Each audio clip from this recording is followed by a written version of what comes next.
नमस्कार, स्वागत है आप सभी का एएनबी न्यूज पर। आपके साथ मैं हूं अमीषा यादव और वक्त है राष्ट्र धर्म का।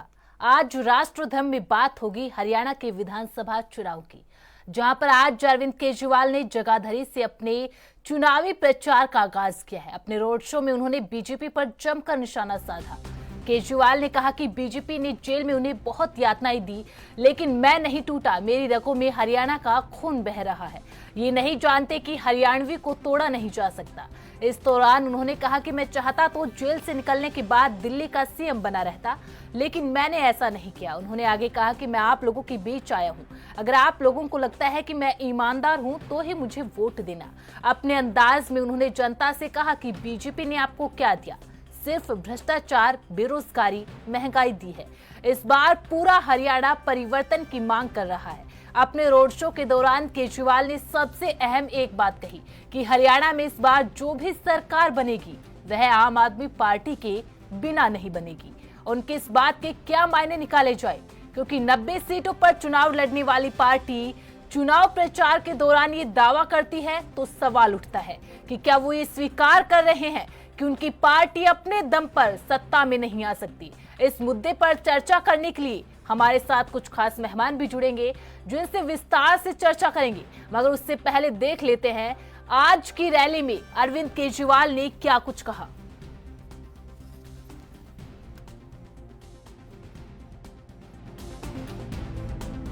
ईमानदार पार्टियां में अभी जेल से लौटा, मैं चाहता बड़ी आराम से मुख्यमंत्री की कुर्सी पे बैठ सकता था, पर मैंने कहा नहीं। 14 साल के वनवास के बाद जब भगवान राम लौटे थे, सीता मैया को अग्नि परीक्षा देनी पड़ी थी। केजरीवाल भी अग्नि परीक्षा देगा अपनी। ये लोग मेरे ऊपर आरोप लगाते हैं, केजरीवाल बेईमान है, केजरीवाल भ्रष्ट है, केजरीवाल चोर है। मैंने दिल्ली की जनता को कहा मैं इस्तीफा दे रहा हूं। अगर आपको लगता है केजरीवाल चोर है, मेरे को वोट मत देना। अगर आपको लगता है केजरीवाल ईमानदार है, तभी मेरे को वोट देना। इन्होंने मेरे को जेल में डाल दिया था, आप लोगों ने देखा होगा। 5 महीने जेल में रहा, झूठा फर्जी केस करके। सीधा जेल से आप लोगों के बीच में आ रहा हूं।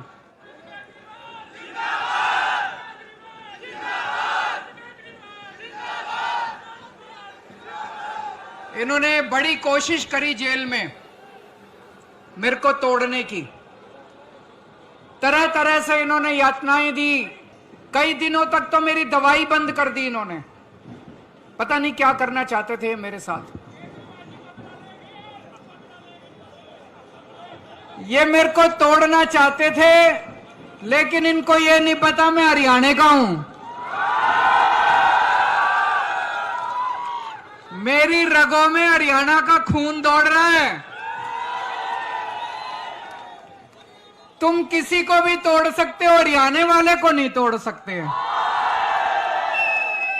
और इन्होंने जो कुछ भी करा मेरे साथ, हरियाणा का बच्चा बच्चा उसका बदला लेगा।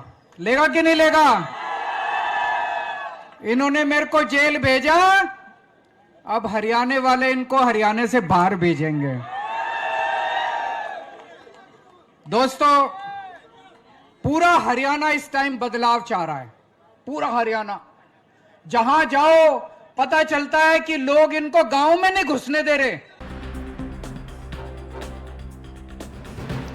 तो आज जगाधरी में अरविंद केजरीवाल ने एक लंबा भव्य रोड शो किया और इस दौरान आमजन को संबोधित करते हुए कहा कि बीजेपी ने मुझे फर्जी केस में 5 महीने तक जेल में रखा, मुझे यातनाएं दी गई, लेकिन मेरी रगों में हरियाणा का खून है। तो कितनी जल्दी, क्योंकि हरियाणवी ना कभी टूटा है ना कभी तोड़ा जाएगा हरियाणवी को। लगातार जिस तरीके की बातें आज अरविंद केजरीवाल ने कही और एक किंग मेकर की भूमिका का जिक्र अरविंद केजरीवाल ने कहा और कहा कि चाहे हरियाणा के जब नतीजे आएंगे 8 अक्टूबर को, तो कोई भी पार्टी बिना आम आदमी पार्टी की सरकार नहीं बना सकती है।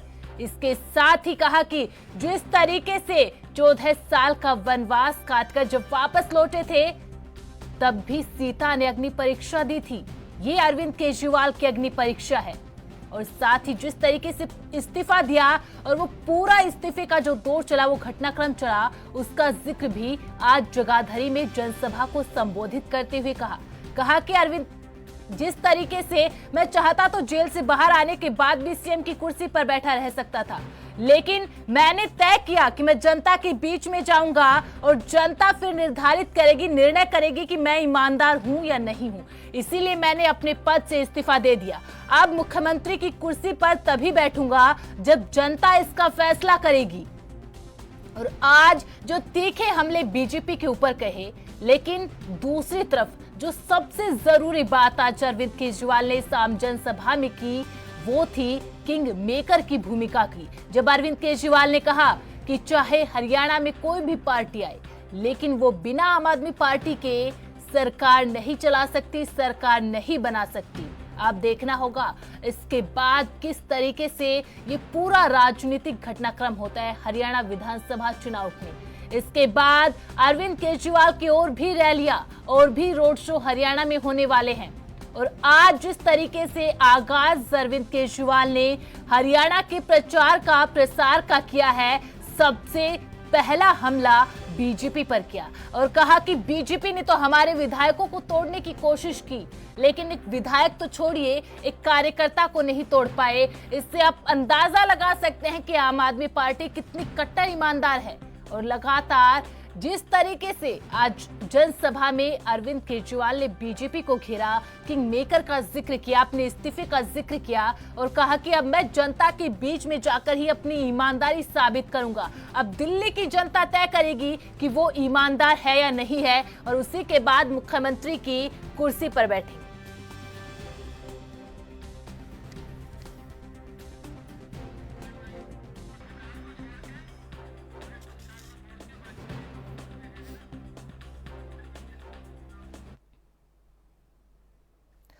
तो एक तरफ तो हरियाणा के चुनाव के प्रचार प्रसार में जहां प्रधानमंत्री नरेंद्र मोदी से लेकर गृह मंत्री से लेकर मुख्यमंत्री तमाम जो है वो कांग्रेस पर, आम आदमी पार्टी और जो गठबंधन अब हरियाणा विधानसभा चुनाव में हुआ है उन पर तीखा हमला बोलते हैं, तो आज अरविंद केजरीवाल ने जगाधरी से अपने चुनावी प्रचार का, चुनावी अभियान का आगाज कर दिया।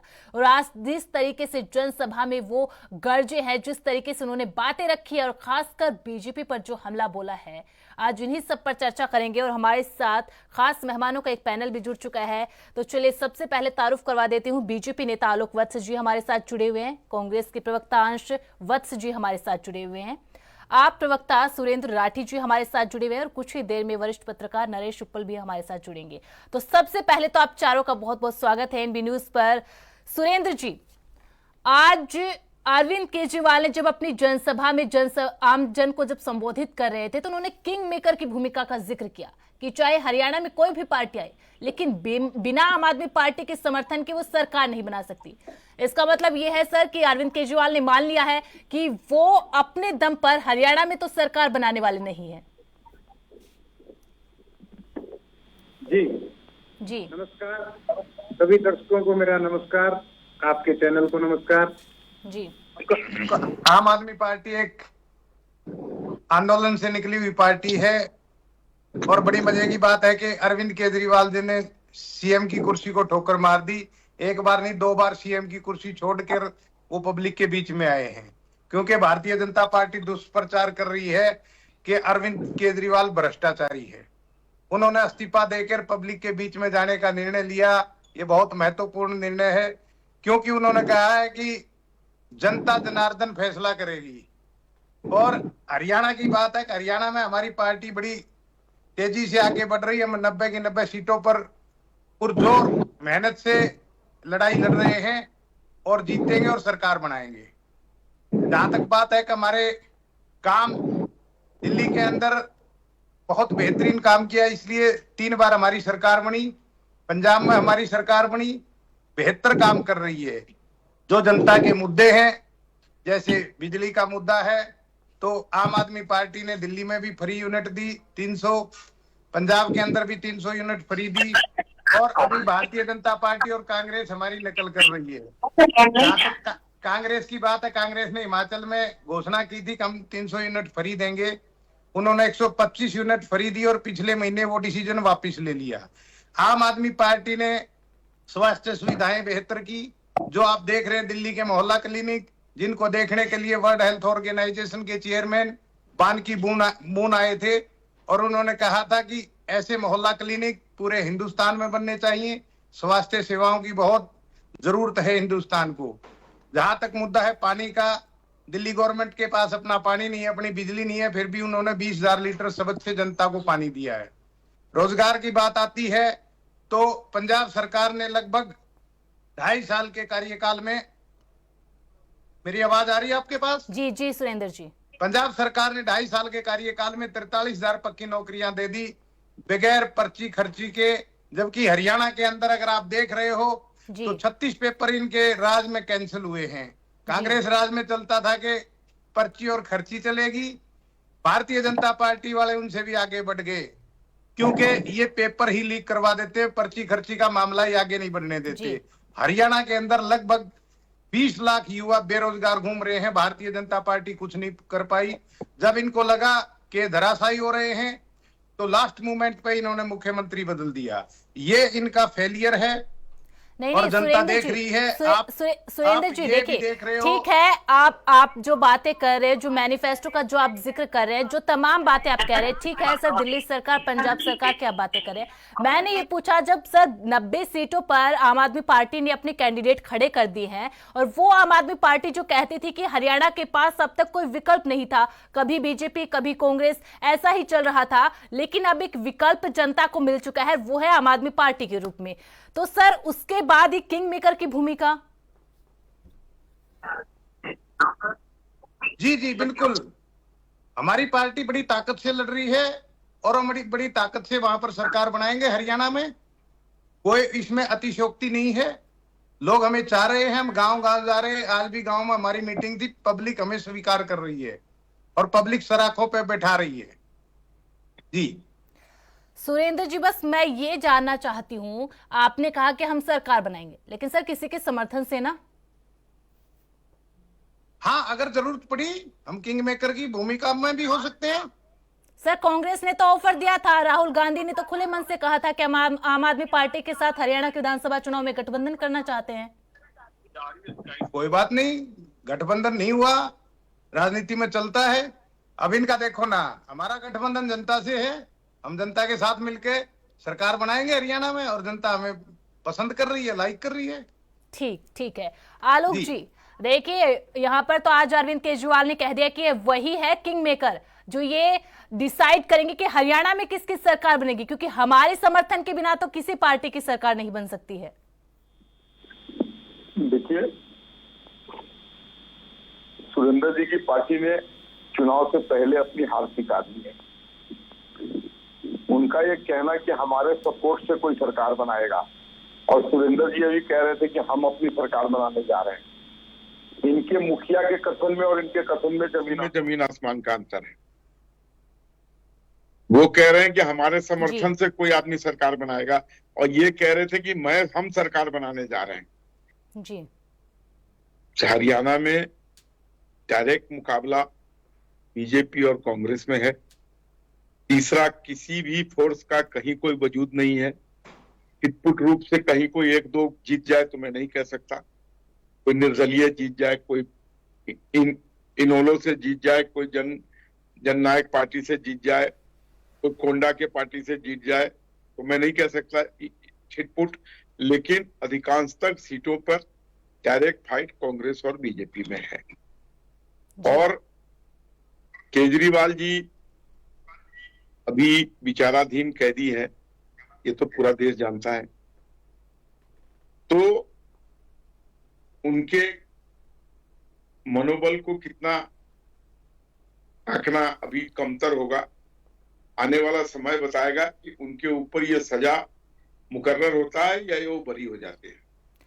आलोक जी देखिए, जिस तरीके से, सर एक सवाल, जिस तरीके से अरविंद केजरीवाल ने इस्तीफा दिया और कहा कि मैंने जब जेल में रहा इस्तीफा इसलिए नहीं दिया क्योंकि बीजेपी पार्टी लगातार तोड़ना चाहती थी। हमारे विधायकों से भी संपर्क किया, लेकिन हमारे विधायक तोड़े नहीं गए। विधायक तो छोड़े, कार्यकर्ता को नहीं तोड़ा गया। तो इससे आप समझ सकते हैं कितनी ईमानदार पार्टी है। बड़ा आरोप आज बीजेपी पर लगाया है सर अरविंद केजरीवाल ने। देखिए, ये आरोप 10 करोड़ दे रहे हैं, 5 करोड़ दे रहे हैं, ये बहुत पुराना आरोप वो लगाते आ रहे हैं, लेकिन आज तक एक भी सबूत नहीं पेश कर सके, एक भी टेलीफोन की रिकॉर्डिंग नहीं पेश कर सके। तो कहने को तो कोई भी किसी के ऊपर लांछन लगा दे, उससे क्या फर्क पड़ता है। लेकिन इनके कुछ पार्षद टूट के आए हैं, इन्होंने छोड़ा है, इनके कुछ एमएलए ने भी इनका साथ छोड़ा। ये शायद इस बात को भूल रहे हैं, राजकुमार चौहान ने छोड़ा, 4-5 पार्षद ने छोड़ा। और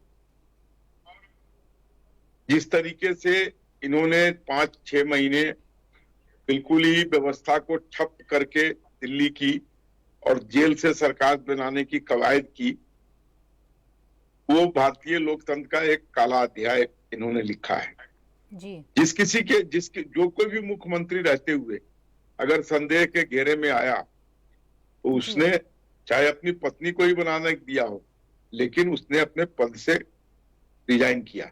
ये नहीं, इन्होंने जेल रहते हुए रिजाइन नहीं किया। और दूसरी बात कि आप याद कीजिए 12-13 में जब अन्ना आंदोलन शुरू हुआ था, उसके ये फ्लैग बीरर थे, ये मेन कार्यकर्ता में से एक थे।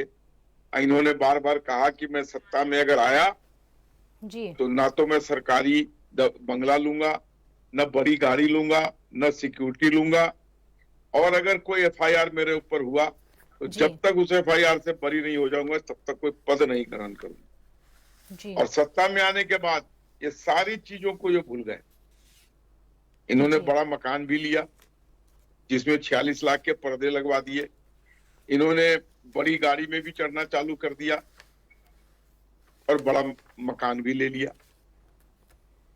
तो कथनी और करनी में सत्ता, एक कहावत है अंग्रेजी में, nothing corrupts like power and absolute power corrupts absolutely. इनको एब्सोल्यूट पावर मिला, भयंकर मेजोरिटी से जीत कर ही आए, तो इनका चाल चलन, चरित्र, चेहरा सब बिगड़ गया।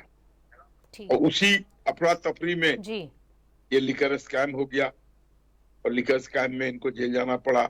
आज उसके विचाराधीन कैदी हैं, भविष्य बताएगा उसमें इनको सजा मिलती है या ये बरी हो जाते हैं। लेकिन मैं नहीं समझता हूं कि हरियाणा की जनता इनके झांसे में आने वाली है। कहीं 1-2 सीट गलती से जीत जाए तो जीत जाए, पर वहां लड़ाई मुख्य रूप से कांग्रेस और भारतीय जनता पार्टी के बीच। ठीक है आश जी, देखिए राहुल गांधी ने तो खुले मन से कहा था कि हम आम आदमी पार्टी के साथ गठबंधन करना चाहते हैं अगर आम आदमी पार्टी इसमें आगे आती है तो। गठबंधन हुआ नहीं सर, और लगातार आम आदमी पार्टी कह रही थी कि ना बीजेपी ना कांग्रेस, अब की बार जनता के पास है विकल्प और वो है आम आदमी पार्टी का। लेकिन आज अरविंद केजरीवाल ने साफ कर दिया कि वो किंग मेकर की भूमिका में है, चाहे पार्टी कोई भी हो, कांग्रेस, बीजेपी या फिर अन्य पार्टियां, लेकिन आम आदमी पार्टी के समर्थन के बिना सरकार नहीं बना सकती। सर आसार है, भले ही विधानसभा चुनाव से पहले नहीं, लेकिन विधानसभा चुनाव के बाद गठबंधन। सबसे पहले आपके सभी दर्शकों को मेरा नमस्कार और मेरे को पैनलिस्ट को मेरा नमस्कार। देखिए, अगर आप आम आदमी पार्टी का इतिहास पिछले जो तमाम चुनाव रहे हैं, चाहे वो बात हो जितने भी बाई पोल्स रहे हैं, बाई इलेक्शंस रहे हैं, या किसी भी आप चुनाव में देख लीजिए, तो आपको आम आदमी पार्टी की जो स्थिति है हरियाणा में वो आपको स्पष्ट दिख जाएगी। जिनकी खुद की फाइट जो है वो नोटा से चल रही हो, तो वो पार्टी यहाँ पे बैठ के सोचे कि वो किंग मेकर की भूमिका निभा सकती है, तो इस पे मैं कुछ विशेष टिप्पणी नहीं करना चाहूंगा। ये बात जरूर है कि हमारे जो नेता है आदरणीय श्री राहुल गांधी जी ने वो चाहते थे कि आम आदमी पार्टी के साथ हरियाणा में भी गठबंधन हो, और वो इसलिए चाहते थे क्योंकि हमारा एक राष्ट्रीय स्तर पर आम आदमी पार्टी के साथ गठबंधन है, इंडिया अलायंस है, और वो चाहते थे कि इंडिया अलायंस को वो आगे जो है जरूर लेके जाए। लेकिन कुछ बातें थी जिनकी वजह से हमारा जो था गठबंधन नहीं हो पाया था जी। चाहे वो बात हो सीट शेयरिंग की, और अन्य भी कई फैक्टर्स होते हैं जो हमें देखने पड़ते हैं जब गठबंधन होता है। चाहे वो बात हो परफॉर्मेंस की, विनेबिलिटी की देखी जाती है, तमाम चीजों को देखा जाता है और उसके आधार पे जो है गठबंधन तय किया जाता है। लेकिन जिस प्रकार से आम आदमी पार्टी के प्रवक्ता यहाँ पे बात कर रहे थे, उनकी बात को अगर मैं सुनूं और कोई एक हरियाणा का जो एक निवासी अगर वो सुने, तो एक चीज समझ में आएगा कि उनकी जो बातें हैं उसमें हरियाणा के लिए वो क्या एक ऑल्टरनेटिव प्रेजेंट करना चाहते हैं, उसको लेकर उनकी कोई एक रूपरेखा नहीं है। ये चीज जो है स्पष्ट रूप से दिखाई दे रही थी इनकी बातों में कि वो हरियाणा को लेकर क्या करना चाहते हैं और जो एक मॉडल को यहाँ पे पेश करना चाहते हैं, और उसकी जो यहाँ पे उन्होंने बात की, चाहे वो बात हो बिजली की, पानी की, तमाम चीजों की, दिल्ली की क्या परिस्थिति है वो आज दिल्ली की जनता जानती है। पानी किस गंदे स्तर का पानी आ रहा है तो वो दिल्ली की जनता जानती है। बिजली के बिल किस प्रकार से बढ़ बढ़ के आ रहे हैं वो भी दिल्ली की जनता जानती है। तो वो अपना दिल्ली मॉडल जो है यहाँ पे पेश करने की कोशिश ना करें और ना ही वो पंजाब के अपने जो है मॉडल को पेश करने की कोशिश करें। असल बात यह है कि ना ही बीजेपी और ना ही अन्य पार्टी जो है हरियाणा में आने वाली है। हरियाणा में भाजपा जा रही है और कांग्रेस आ रही है। कांग्रेस यहाँ पे आ रही है, ये मैं क्यों एक मजबूती के साथ कह रहा हूं, वो इसलिए क्योंकि जब 10 साल से भाजपा सत्ता में रही है और उसके बाद जब चुनाव हुआ है तो यहाँ पे उनको अपना रिपोर्ट कार्ड पेश करना चाहिए। बजाय वो रिपोर्ट कार्ड पेश करे, कांग्रेस पार्टी ने जो अपनी गारंटी दी थी वो यहाँ पे सिर्फ उसी को ही रिपीट यहाँ पे कॉपी पेस्ट करने का काम कर रहे हैं। कांग्रेस पार्टी जो है मजबूती से गरीबों के लिए, महिलाओं के लिए जो है वो बात तो महंगाई के जरिए यहाँ पे हम उनको एक बेस्ट ऑल्टरनेटिव पेश कर रहे हैं। महिलाओं को महंगाई से राहत देने के लिए 500 रुपए का सिलेंडर की हमने घोषणा की। हमने उनको 2000 रुपया महालक्ष्मी योजना के तहत हमने बात की। हमने गरीबों के लिए 300 यूनिट बिजली फ्री देने की बात की। हमारी जो पूर्व योजना थी। आपने बोला कि गठबंधन नेशनल लेवल पे, क्योंकि ये पहले भी हो चुका है जब इंडिया ने जो इंडिया ब्लॉक है, इंडिया गठबंधन, उन्होंने कहा था कि नेशनल लेवल के लिए हमारा गठबंधन है। विधानसभा चुनाव पर हम पार्टी वाइज तय करेंगे कि हमें अकेले खड़ा होना है या साथ में मिलकर हमें खड़ा होना है किसी भी विधानसभा चुनाव के अंदर। तो अब आप अगर ये कह रहे हैं कि आम आदमी पार्टी का हरियाणा के अंदर कोई जनाधार नहीं है, एक वोट भी आम आदमी पार्टी को नहीं मिला है, तो फिर सर राहुल गांधी किस गठबंधन की आस में थे सर? मैंने ये नहीं कहा कि आम आदमी पार्टी को एक भी वोट नहीं मिला। मैंने कहा कि आम आदमी पार्टी का जो कंपटीशन है वो नोटा के साथ है। मैंने ये चीज कहा था। मैंने ये नहीं कहा कि आम आदमी पार्टी को एक भी वोट नहीं मिला है। मैंने ये कहा था कि ये बात सत्य है कि हमारा जो गठबंधन था वो राष्ट्रीय स्तर का था, जिसको हमारे जो तमाम दोनों पार्टी के जो राष्ट्रीय अध्यक्ष थे, जो तमाम नेता हैं उनके राष्ट्रीय स्तर के, आम आदमी पार्टी के और हमारी पार्टी के भी, उन्होंने ये तमाम मंचों से कहा है कि हमारा जो ये इंडिया अलायंस था ये लोकसभा चुनाव को मद्देनजर रखे रखा गया था, क्योंकि हमारा जो मेन प्राइमरी मोटिव था वो ये था कि भाजपा जो है अपनी जो अहंकारी, दमनकारी, तानाशाही रवैये को लेकर जो आज जनता के बीच में जा रही है उसको कहीं ना कहीं हमें रोकना था। उनकी जो ये मंसूबे थे कि वो 400 सीटें लाकर वो संविधान को कहीं ना कहीं चेंज बदलना चाहते थे, कहीं ना कहीं वो आरक्षण को खत्म करना चाहते थे, उनके जो ये मंसूबे थे उसको हम कहीं ना कहीं रोकना चाहते थे। और उस संविधान को बचाने की लड़ाई में हम सभी तमाम जो पार्टियां पहल कर सकती थी उनको रोकने की वो हम करने की कोशिश कर रहे थे। जी। ये बात सत्य है कि हमारे नेता ने कही थी कि हम चाह रहे थे कि विधानसभा स्तर पर भी हमारा गठबंधन हो, लेकिन मैंने जैसे कहा कि तमाम अन्य फैक्टरों को भी देखा जाता है, सीटों को देखा जाता है, विनेबिलिटी को देखा जाता है, परफॉर्मेंस को देखा जाता है, उसके आधार पर ही गठबंधन जो है वो आगे तय किया जाता है। जी, तो अंश जी आप देखिए, आपने देखो अभी कहा कि विनेबिलिटी फैक्टर देखा जाता है, बहुत सारे ऐसे फैक्टर होते हैं जो गठबंधन की एक नींव को रखते हैं सर।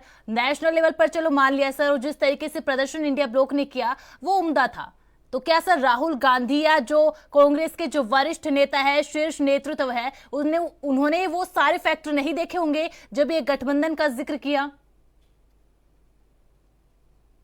देखिए, अब मैं आपको जब यहाँ पे हम बात कर रहे हैं राष्ट्रीय स्तर की, तो राष्ट्रीय स्तर पे जब हम बात कर रहे थे तो वहां पे हमारी उम्मीद थी कि हमारी समाजवादी पार्टी के साथ, मैं उदाहरण के तौर पे कह रहा हूं, हमारी उम्मीद थी कि उनके साथ भी हो, लेकिन अखिलेश यादव जी ने भी कहा कि हमें जब यहाँ पे अपनी बात करते हैं गठबंधन की, जब हम तानाशाही की यहाँ पे उनको रोकने की, भाजपा को रोकने की यहाँ पे बात करते हैं, तो हमें कई चीजों को ध्यान में रखना पड़ता है। हम अपने जो है सेल्फ गोल होके नहीं कर सकते थे। इस वजह से हमने जो है कुरुक्षेत्र की सीट उन्होंने मांगी थी अपने प्रदेश अध्यक्ष के लिए, तो वो हमने दी, क्योंकि हरियाणा में जो है कांग्रेस पार्टी मजबूत है, तो यहाँ पे वो चाहते थे कि वो अपनी पार्टी का विस्तार करे। इस वजह से उन्होंने कुरुक्षेत्र के लोकसभा जो कॉन्स्टिट्यूएंसी थी वहां पे उन्होंने अपना प्रचार किया, और उसी के आधार पर हमारा गुजरात में, गोवा में और दिल्ली में हमारा जो था आम आदमी पार्टी के साथ गठबंधन हुआ था। और ये बात हमारी होगी लोकसभा चुनाव की। जब हमारी बात आती है विधानसभा चुनाव की, तो हर एक पार्टी जो है अपने अपने एरिया पे कहीं ना कहीं वो मजबूत है।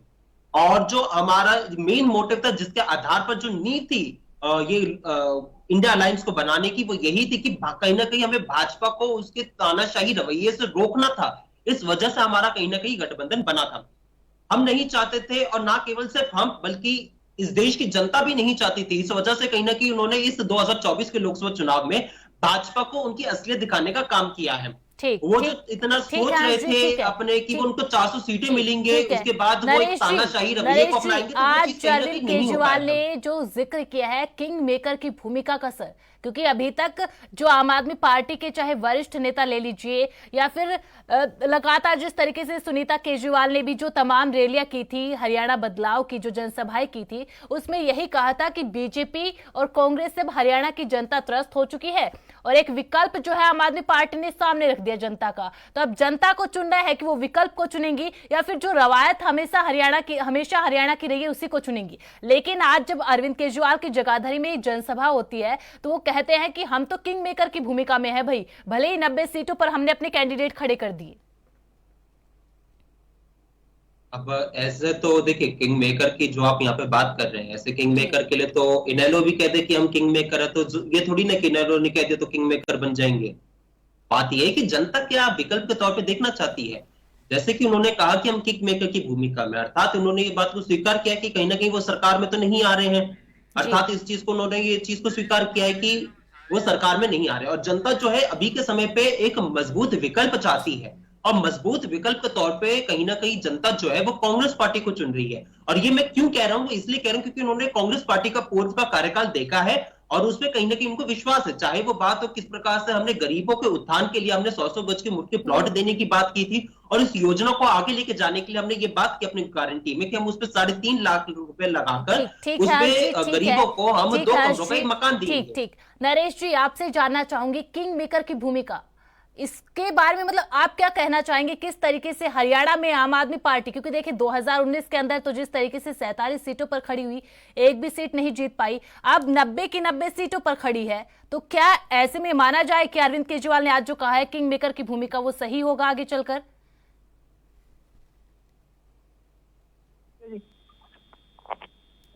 हेलो जी नरेश जी, आवाज आ रही है जी आपको मेरी? जी जी जी, जहां तक आपने प्रश्न किया कि 90 सीटें और ये किंग मेकर, आज केजरीवाल जी जगाधरी में आए हुए थे और उन्होंने वहां पे ये बात कही कि हम किंग मेकर की, पहली बात तो ये है, पहले तो ये दावा करते थे कि सरकार ही हमारी बनेगी। अब इन्होंने चलो ये तो मान लिया कि हम सरकार बनाने के तो नजदीक भी नहीं है। और जहां तक किंग मेकर का प्रश्न है, मैं ये बिल्कुल भी नहीं मानता, मेरे को कोई हालात ही नहीं नजर आ रहे अभी किसी सीट पे भी कि ये मतलब 5-7 सीटें भी जीत पाएंगे। तो इसलिए किंग मेकर का तो सवाल अभी बहुत दूर है जी। जी नरेश जी, देखिए आज ठीक है किंग मेकर का उन्होंने जिक्र किया और अब तो ये देखना होगा विधानसभा चुनाव के जब रिजल्ट आएंगे कि किंग मेकर की भूमिका में होंगे या फिर नहीं। लेकिन आज उन्होंने जो जिक्र किया कि मुख्यमंत्री के पद से मैंने इस्तीफा दिया है, मैं जनता के बीच में जाकर जनता जनार्दन के ये निर्णय करेंगे कि मैं ईमानदार हूं या नहीं हूं। और जिस तरीके से एक महिला मुख्यमंत्री को बनाया गया है, दिल्ली के अंदर आतिशी को मुख्यमंत्री पद के लिए वो किया गया है, सर ये इमोशनल कार्ड खासकर हरियाणा विधानसभा चुनाव में कितना चलेगा, कितना ये हरियाणा के निवासियों का सेंटिमेंट अपने साथ जोड़ पाएगा? और दूसरा, बार बार वो कहते हैं किसी भी जब चुनावी जनसभा में, जब उनकी पत्नी भी सुनीता केजरीवाल गई कि हरियाणा के बेटे को आपने दिल्ली भेजा, हरियाणा के लाल को दिल्ली भेजा है, अब हरियाणा के अंदर अपने लाल को जिताइए, तो ये बार बार जो हरियाणा का एक फैक्टर लेकर आते हैं, ये कितना प्रभावी रहेगा सर? देखो, मेरा तो ये मानना है कि इसका कोई ज्यादा प्रभाव नहीं पड़ेगा, क्योंकि केजरीवाल जी जो है एक तीर से 2 निशाने लगाने की कोशिश कर रहे हैं। क्योंकि बहुत ज्यादा जो है, और सबसे बड़ी बात यह है कि आने वाले समय में चुनाव आ रहा है, और चुनाव को देखते हुए जो दिल्ली का चुनाव है उसको देखते हुए जो है कि नाम वो उसके चक्कर में है कि कहीं ना कहीं जो है मतलब उसको भी साधा जाए। जी हेलो जी जी नरेश जी, जी जी जी बिल्कुल नरेश जी, देखिए क्योंकि दिल्ली के अंदर तो ये चीज है, क्योंकि हमने देखा था 10 साल पहले भी जब उन्होंने 49 दिन के बाद वो मुख्यमंत्री पद से इस्तीफा दिया तो किस तरीके से सेंटिमेंट जुड़े थे, और 2015 में कितने बड़े मार्जिन से आम आदमी पार्टी जीत कर आई थी। लेकिन खैर हरियाणा विधानसभा चुनाव की बात अलग है, हरियाणा विधानसभा चुनाव में क्या होगा क्या नहीं होगा। लेकिन सर अगर मैं गठबंधन पर आऊं, क्योंकि कहीं ना कहीं बात वहीं पर आकर रुकती है कि गठबंधन जब आफ्टर इलेक्ट रिजल्ट आ जाएगा तो क्या रहेगा। लेकिन सर जब दूसरे हम गठबंधन को देखते हैं, चाहे वो बीएसपी आईएनएलडी का गठबंधन हो या फिर एएसपी और जेजेपी का गठबंधन हो, तो आम आदमी पार्टी किनके वोटों में सबसे बड़ी सेंधमारी करेगी सर, किसके ऊपर सबसे ज्यादा डेंट डालेगी? देखो, अगर आम आदमी पार्टी अगर नुकसान करेगी तो जहां ये समझौता कर रहे थे कांग्रेस के साथ, बिल्कुल सही समझौता था, लेकिन आम आदमी जो नुकसान करेगी वो इसमें कोई दो राय नहीं है, वो कांग्रेस का ही नुकसान करेगी। वो कांग्रेस को ही जो है वो वोट बैंक में सेंधमारी कर रही है। ये जो है केजरीवाल जी जो ऐसी बातें कर रहे हैं वो सिर्फ अपने दिल्ली के चुनाव को देखते हुए कर रहे हैं। यहाँ से वो भूमिका बनाना चाहते हैं, हरियाणा को एक अपनी भूमिका के तौर पे, एक अपनी जमीन के तौर पे तैयार कर रहे हैं, अपने भाषणों को, अपने इमोशनल कार्ड को, क्योंकि इसका अल्टीमेट उनको पता है कि हरियाणा में इसका कोई लंबा चौड़ा लाभ उनको नहीं मिलने वाला जी। और इसका लाभ उनको दिल्ली में मिल सकता है, तो इसलिए वो दिल्ली की के ऊपर नजर रखकर हरियाणा की बात कर रहे हैं। बिल्कुल नरेश जी, और जो आपने जिक्र किया है कि आम आदमी पार्टी का जो सबसे बड़ा नुकसान होगा वो कांग्रेस पार्टी को उठाना पड़ेगा, सबसे ज्यादा डेंट जो है कांग्रेस पार्टी को जो है लगेगा। इसी सवाल के साथ मानस जी आपके पास आऊंगी, लेकिन इस छोटे से ब्रेक के बाद।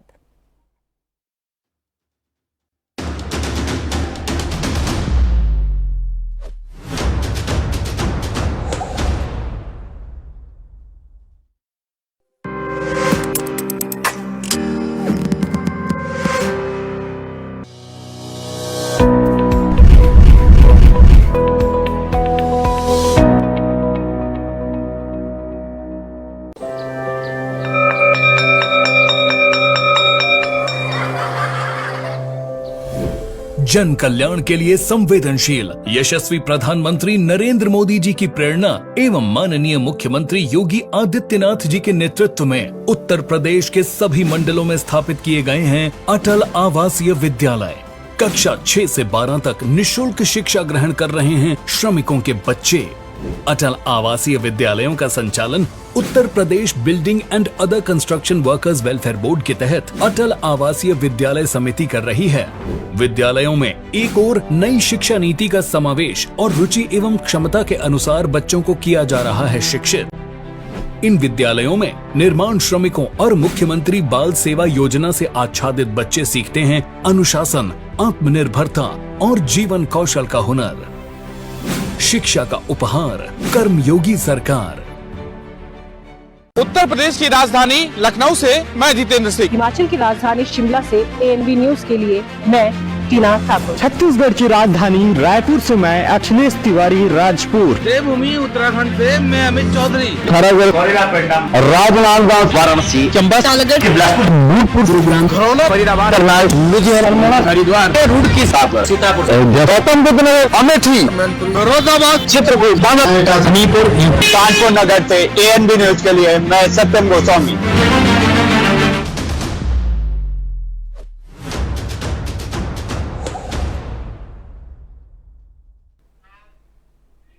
ब्रेक के बाद एक बार फिर से आप सभी का स्वागत है। आज चर्चा चल रही है जिस तरीके से अरविंद केजरीवाल ने आज जगाधरी की जनसभा में कहा कि वो किंग मेकर की भूमिका में है।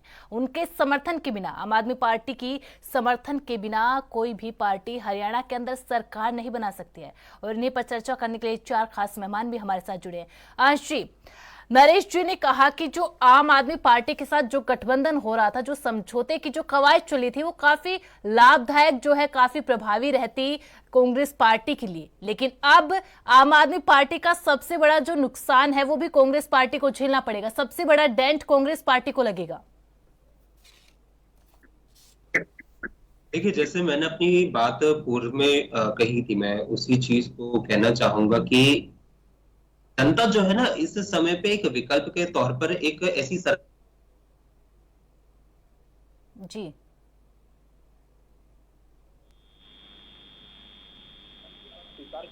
है कि वो कहीं ना कहीं किंग मेकर की भूमिका में आएगी।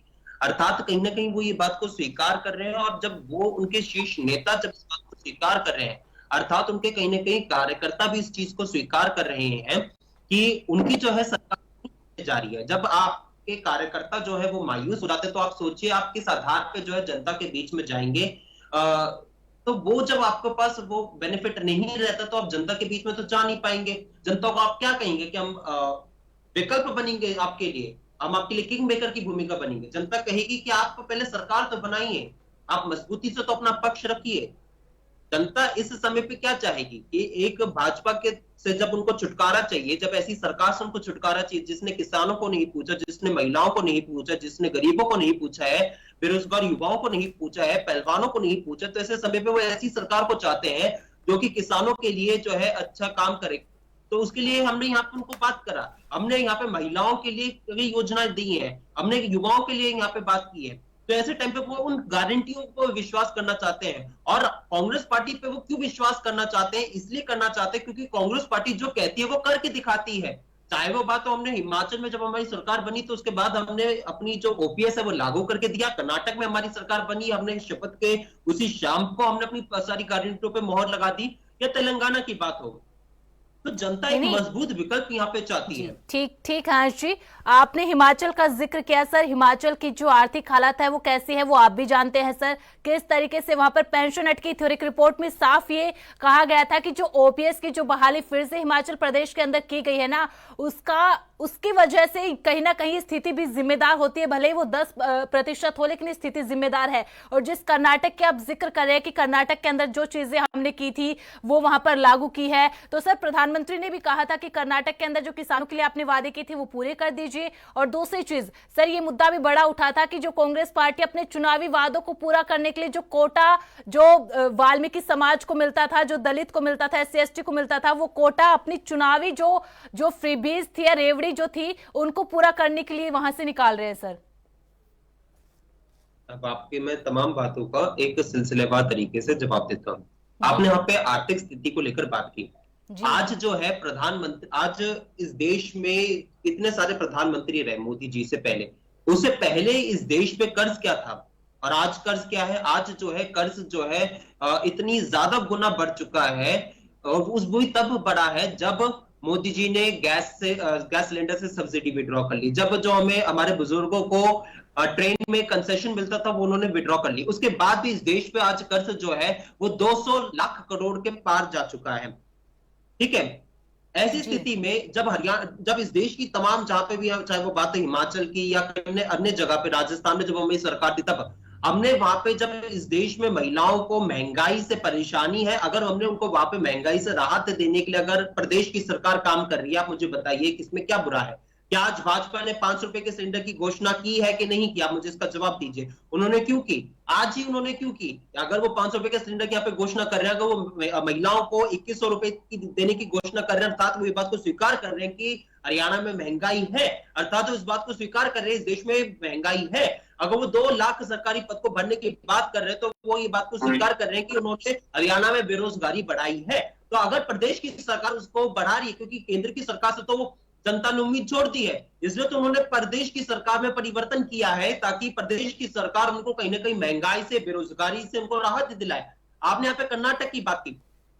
कर्नाटक का मैं आपको जवाब आपको देता हूं कि कर्नाटक में जिस दिन हमारी सरकार बनी थी उसी शाम को हमने अपनी तमाम जो गारंटियां थी उन पे मोहर हमने लगा दिया था, कैबिनेट ने मोहर लगा दिया था। उसके बाद जैसे जैसे विधानसभा का तमाम सत्र आया था, उसके बाद विधानसभा से भी तमाम जो है वो पास होने लगे। चाहे वो बात हो कर्नाटक में किसानों को उनकी किस्तें मिलनी शुरू हो गई है। कर्नाटक की अगर मैं बात करूं तो महिलाओं को वहां पे बस की जो सुविधाएं थी उनको मिलनी शुरू हो गई है। और अन्य भी ऐसी जो योजना थी, महालक्ष्मी गारंटी की जो बात थी, जिसको सोनिया गांधी जी बकायदा वहां से जब कैबिनेट से पास हो गया था और तमाम अन्य जगहों से जब वो पास हो गया था, क्लियरेंस हो गया था, सोनिया गांधी जी बकायदा कर्नाटक गई और उन्होंने जाके वहां पे महिलाओं को उनकी पहली किस्त जो थी वो जारी करी।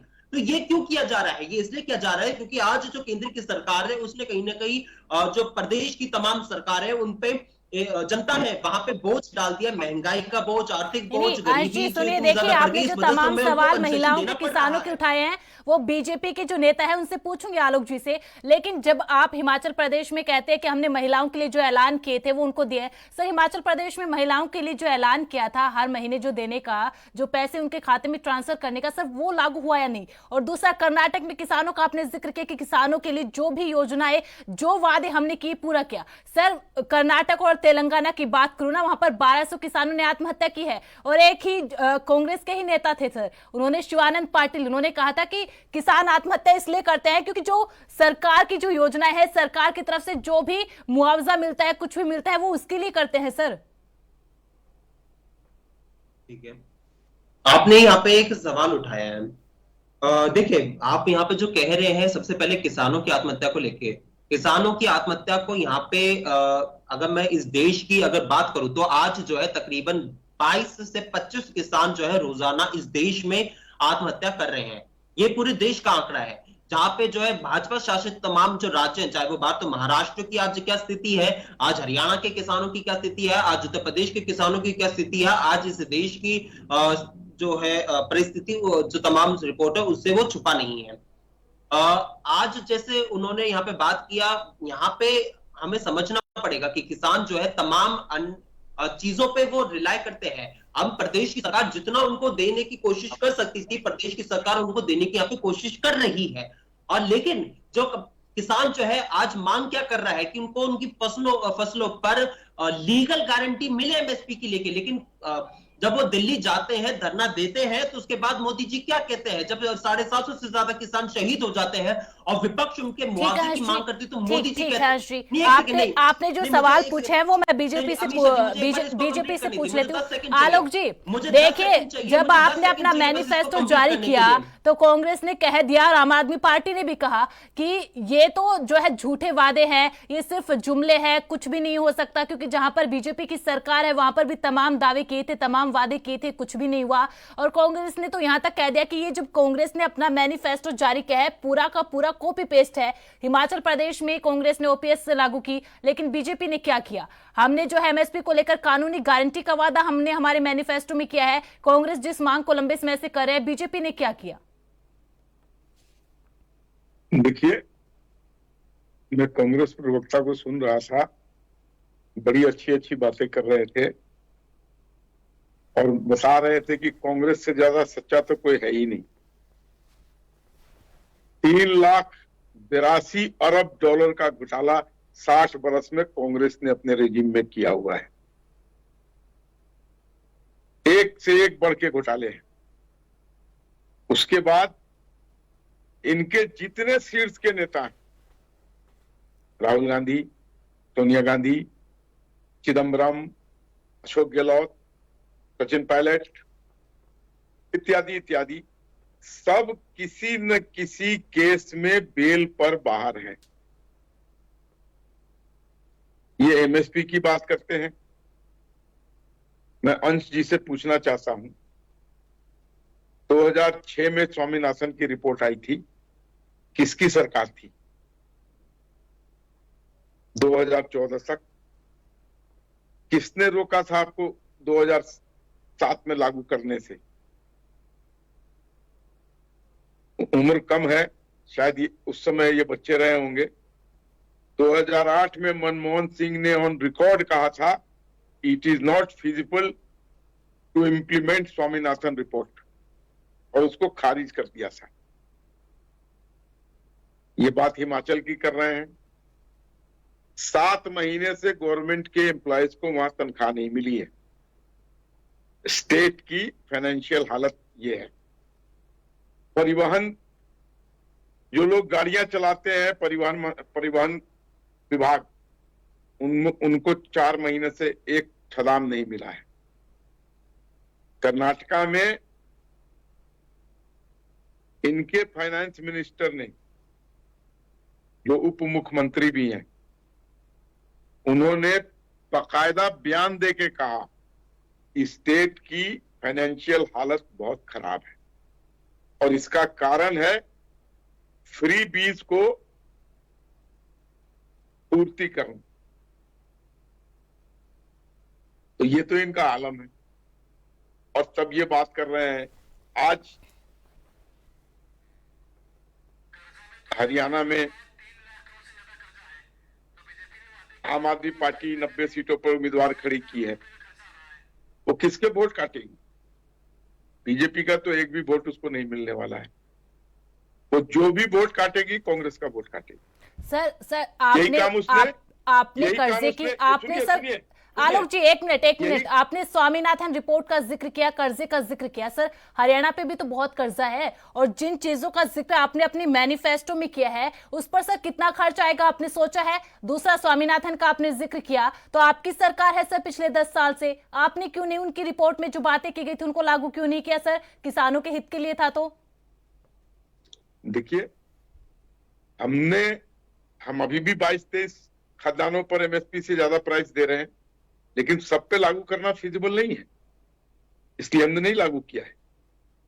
और हमने कभी ऑन रिकॉर्ड नहीं कहा कि हम एमएसपी दे देंगे, बल्कि एमएसपी के लिए जितनी लड़ाइयां लड़ी गई वो आपके सामने है। आपने यही काम किया गुजरात में, कांग्रेस के वोट खा गए और कांग्रेस को लाके हाशिए पर खड़ा कर दिया। इसलिए, और ये कैसा गठबंधन है कि लोकसभा में हम मैरिड हैं और विधानसभा में हम डाइवोर्स्ड हैं। देश की जनता को आप क्या बेवकूफ समझते हैं? तो ग्रांटेड ले लिए हैं क्या कि हम जो करेंगे वो मान जाएंगे? हम जब मन करेगा मैरिड हो जाएंगे, जब मन करेगा डाइवोर्स हो जाएंगे और जनता को कहेंगे सब ठीक है, ऑल इज वेल। एक मजबूत सरकार, एक स्थिर सरकार, एक प्रगतिशील सरकार देने का काम खट्टर जी के नेतृत्व में और अब सैनी जी के नेतृत्व में हरियाणा को मिला। आलोक जी बस एक सवाल सर, एक सवाल, हरियाणा में बेरोजगारी नंबर 1 है सर, उसको आपने कैसे टैकल किया सर? और दूसरी चीज, जब किसानों का जिक्र करते हैं कि हम 24 फसलों को एमएसपी पर खरीद कर रहे हैं, तो सर महाराष्ट्र के अंदर भी तो किसानों की हालत बहुत खराब है सर। देखिए, अलग अलग जगहों पे अलग अलग पैमाने होते हैं। जो चीजें हरियाणा में उगाई जा रही है वो महाराष्ट्र में वो सारी चीजें नहीं उगाई जा रही। तो विभिन्न जगहों पर विभिन्न पैमाने से तय होगी चीजें, और वो हम कर रहे हैं, हम करेंगे।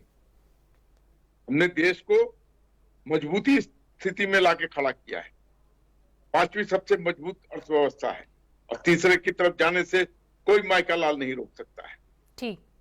ठीक है। सारे विदेशी ताकतें जी इस बात से ईर्ष्या कर रही हैं। और राहुल गांधी जी, सुरेंद्र जी देखिए, एक बस लास्ट जी, जिस समय G20 समिट हुआ था, वर्ल्ड के सारे बड़े लीडर्स हिंदुस्तान में आए थे और नरेंद्र मोदी जी को अपना नेता, बड़ा नेता मान रहे थे। एक रीत होती है कि अगर आपके घर कोई मेहमान आए तो आप उसका स्वागत कीजिए।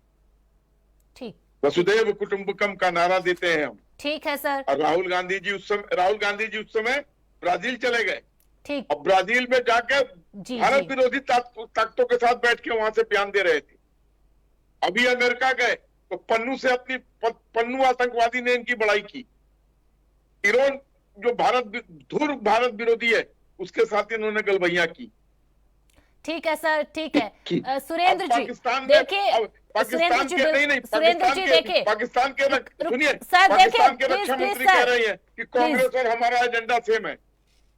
ठीक है सर, डिबेट को प्लीज उस तरफ मत मोड़िए कि राहुल गांधी ने अमेरिका में क्या कहा क्या नहीं कहा। सुरेंद्र जी, जिस तरीके से आज राहुल गांधी ने फिर से एक बार हरियाणा की जनता के सामने कहा कि मैंने मुख्यमंत्री पद से इस्तीफा दिया, मैं जनता से पूछना चाहता हूं मैं ईमानदार हूं या नहीं, अभी जनता डिसाइड करेगी। सर एक बार फिर से इमोशनल कार्ड, और जैसा कि नरेश जी ने कहा कि हरियाणा की जनता के बीच में बेशक वो बोल रहे हो, लेकिन ये जो पूरी जो आज नींव रखी है ये दिल्ली में जो चुनाव होने वाले हैं उसकी रखी गई है। तो दिल्ली में तो फायदा मिल जाएगा लेकिन हरियाणा के चुनाव में नहीं मिलेगा। जहां तक बात में भाजपा के जो प्रवक्ता ये कह रहे हैं महंगाई की चर्चा करूंगा कि इन्होंने दूध पे, छाछ पे, पनीर पे, दाल पे, चावल पे, अरे शर्म आती है, इन्होंने कफन के ऊपर भी जीएसटी लगा दिया है। ये पाकिस्तान की चर्चा करते हैं, बिरयानी खाने कौन गया था पाकिस्तान में? आईएसआई को बुला के जब हमारे 42 शहीद हुए पठानकोट में, आपने आवा भगत रेड कारपेट पे बिछाया था आईएसआई के लिए। आप हमें वो वफादारी की वो सिखाएंगे। भारतीय जनता पार्टी सबसे झूठी पार्टी है। बेरोजगारी में हरियाणा को नंबर 1 बना दिया आपने। या हरियाणा में बच्चा जन्म लेके किलकारी बाद में मारता है, 1,30,000 का कर्जदार हो जाता है। इन्होंने कुछ भी फ्री नहीं दिया। ये बात कहते हैं कि ईमानदारी की। अरे 80 करोड़ लोगों को तो तुमने बीपीएल, बिलो पॉवर्टी लाइन से नीचे आपके आंकड़े बताते हैं, जिनको आप राशन दे रहे हो। दुर्भाग्य की बात है, जब भारत का रुपया बांग्लादेश से भी नीचे जा रहा है और आप कह रहे हो भारत तरक्की कर रहा है। शर्म आनी चाहिए आप लोगों को, इतनी झूठ बोलते हुए। ये हमें भ्रष्टाचारी बताते हैं। कितने स्टेटों की सरकार तोड़ी, आप हमारे से सबूत मांगते हो। मध्य प्रदेश की सरकार तोड़ी, गोवा की सरकार तोड़ी। जो भारतीय जनता पार्टी ज्वाइन कर लेता है वो दूध का धुला हो जाता है। येदियुरप्पा के बारे में बताइए, अजीत पवार के बारे में बताइए, छगन भुजबल के बारे में बताइए। ईडी कोर्ट के अंदर क्या पेश करती है छगन भुजबल जब भारतीय जनता पार्टी ज्वाइन करते हैं कि जी इसकी तो फाइल ही गुम होगी। अरे आप लोगों ने तो केजरीवाल को 4 महीने जेल में रखा, 9 घंटे उससे पूछताछ की, कोई अठन्नी बरामद हुई। मनीष सिसोदिया को आपने 17 महीने जेल में रखा। जस्टिस सुप्रीम कोर्ट के जस्टिस ने क्या बयान दिया था कि मानव अधिकार का उल्लंघन कर रहे हैं आप लोग, और आप ईमानदारी और देशभक्ति का पाठ हमें पढ़ा रहे हैं। भारतीय जनता पार्टी को अब की बार जनता बख्शेगी नहीं। इन लोगों ने हरियाणा को बर्बाद कर दिया। वो लोग भूले नहीं है जो बॉर्डर के ऊपर 750 किसान शहीद हुए थे। अरे रात को तुम लोगों ने उनका बिजली पानी भी काट दिया था।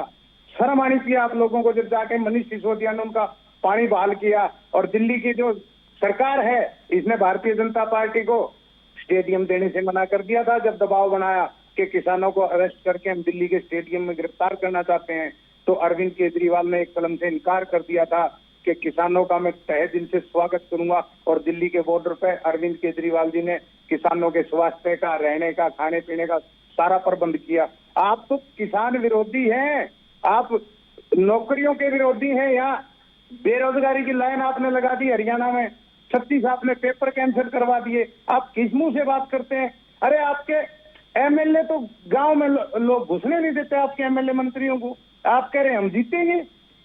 हरियाणा की सरकार कैसे बनाएंगे आप? जनता तो आपको देख के खुश नहीं है। यहाँ पंचकुला के अंदर जो आपके हरियाणा के स्पीकर ज्ञानचंद गुप्ता जी थे, केतड़ी गांव में उनको घुसने नहीं दिया। लोग उनकी इतनी खिलाफत कर रहे हैं। आप बात करते हैं सरकार की और डेवलपमेंट की। डेवलपमेंट में क्या आपने किया है? दिल्ली की सरकार ने इतनी बिजली, पानी, स्वास्थ्य की सुविधाएं सारी फ्री देने के बाद 1400 करोड़ का प्रॉफिट का बजट पेश किया है। यहाँ खट्टर साहब ने क्या किया? 3 लाख करोड़ से ऊपर का कर्जा हमारे ऊपर डाल दिया, फ्री में कुछ नहीं दिया। राजस्थान में तो कह रहे थे इलेक्शन के टाइम 500 का सिलेंडर वहां भी दे दो भाई साहब। उनने क्या गुनाह कर दिया? राजस्थान की महिलाओं ने क्या गुनाह कर दिया? जिन स्टेटों में आपकी सरकार है वहां दो ना 2100 रुपए की पेंशन, या वहां पे आप सिलेंडर फ्री में दीजिए, 500 रुपए में दीजिए। वहां क्यों नहीं दे रहे? हरियाणा में क्यों दे रहे हैं? 2-2 चेहरे लेकर घूम रहे हैं। भारतीय जनता पार्टी तो बलात्कारी जनता पार्टी होती जा रही है। चिन्मयानंद स्वामी का क्या किया? नित्यानंद का क्या किया? विजय जोली दिल्ली के, उनका क्या किया? जीएस पटेल का क्या किया आपने?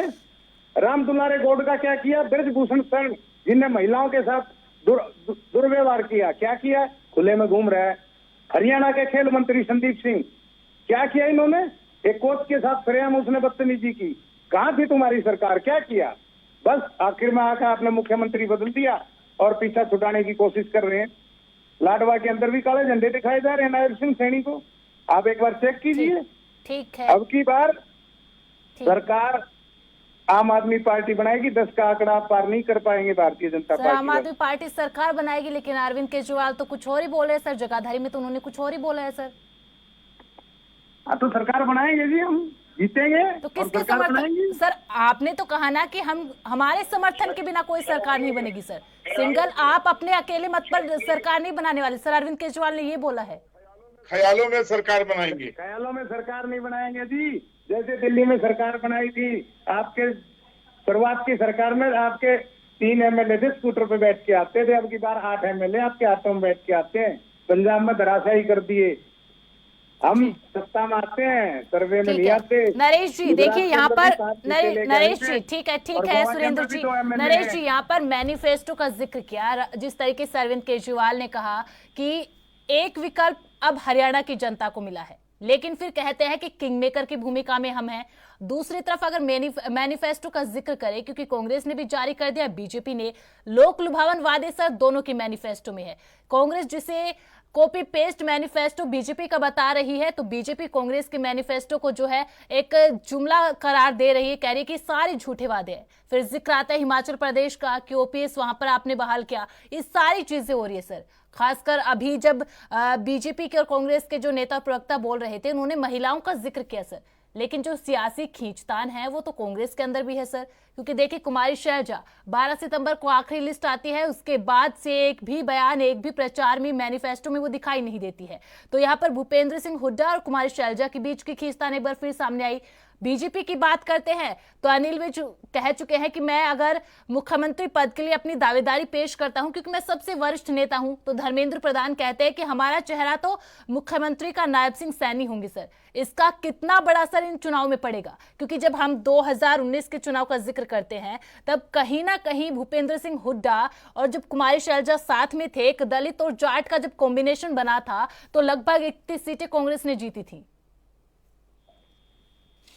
इसमें कोई दो राय नहीं है कि आपने बहुत ही सुंदर प्रश्न उठाया और बहुत ही अपने आप में, जब चुनाव शुरू हुए थे तो एक बार लगा था कि कांग्रेस बहुत सशक्त पोजीशन में है, लेकिन जिस तरह से धीरे धीरे चुनाव आगे बढ़ता गया और कांग्रेस में दो गुट बिल्कुल आमने सामने आ गए।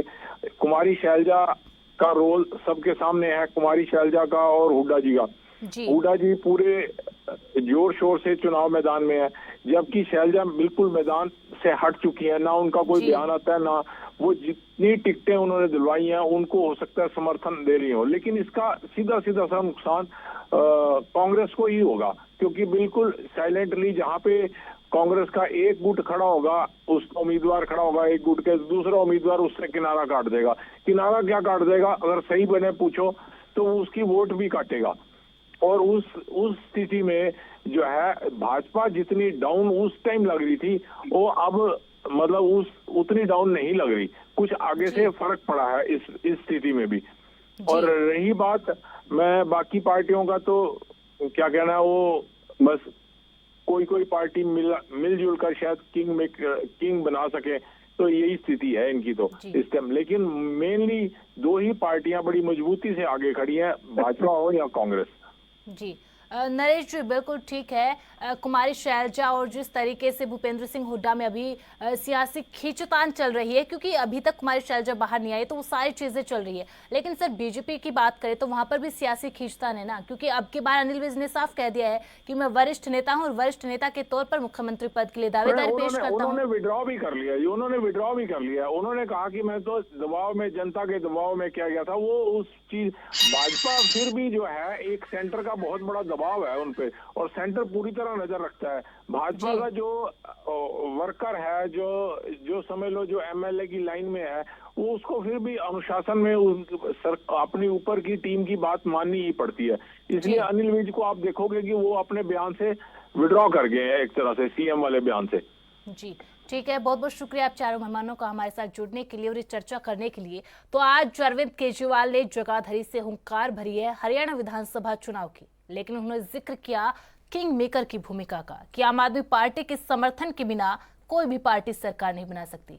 लेकिन अरविंद केजरीवाल किंग मेकर की भूमिका में होंगे या नहीं, ये तो 8 अक्टूबर के बाद पता चलेगा, जब चुनाव के नतीजे सामने आएंगे। फिलहाल मेरे साथ इतना ही, कल होगी किसी और मुद्दे पर आपसे मुलाकात। मुझे दीजिए इजाजत, आप बने रहे एनबी न्यूज के साथ। नमस्कार।